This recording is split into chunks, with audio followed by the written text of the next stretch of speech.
story translation.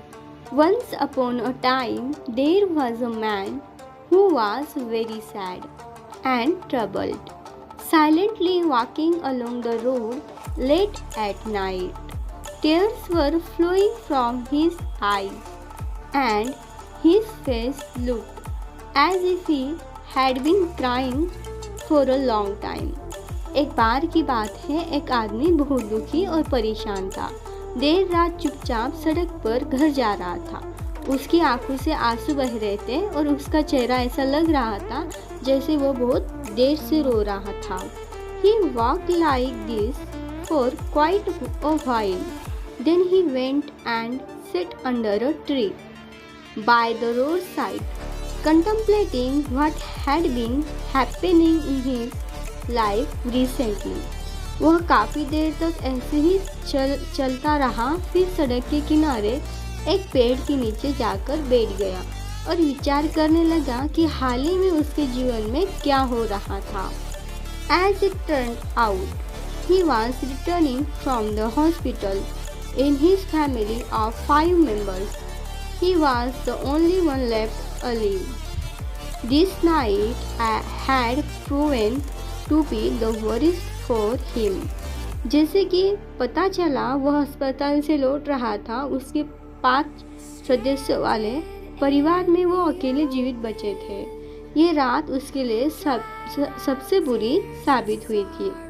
His family had gone to a wedding and he was supposed to join them, but he couldn't due to some work. When his family was returning home from the wedding in a car, a terrible accident occurred and no one survived. उसका परिवार एक शादी में गया था और उसे भी उनके साथ शामिल होना था, लेकिन कुछ काम के कारण वह नहीं जा सका। जब उसका परिवार शादी से कार में घर लौट रहे थे तो एक भयानक एक्सीडेंट हुआ और कोई भी जीवित नहीं बचा। He was waiting at home from his family to return, but he received a call from the hospital. He rushed to the hospital and what he saw there shattered him completely. There was no longer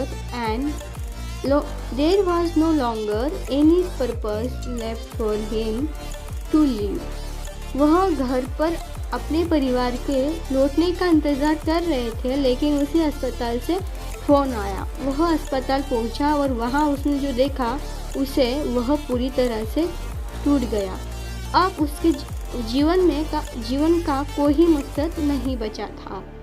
He was sitting under a tree by the roadside, crying as he thought about his family.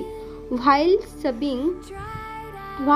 sobbing, his eyes closed and he fell asleep. वह सड़क के किनारे एक पेड़ के नीचे बैठा था और अपने परिवार के बारे में सोचकर रो रहा था। रोते रोते उसकी आँख बंद हो गई और वह सो गया। In the morning, his relatives searching for him reached there and tried to wake up him. However, he couldn't wake up because he was no longer alive. He had passed away, unable to bear the shock of his family's tragedy. सुबह उसके रिश्तेदार उसे खोजते हुए वहाँ पहुँचे और उसे जगाने का प्रयास किया, लेकिन वह जग नहीं सका क्योंकि वह अब जीवित नहीं था। अपने परिवार की त्रस्ती का सदमा सहन न कर पाने के कारण उसकी मौत हो गई थी।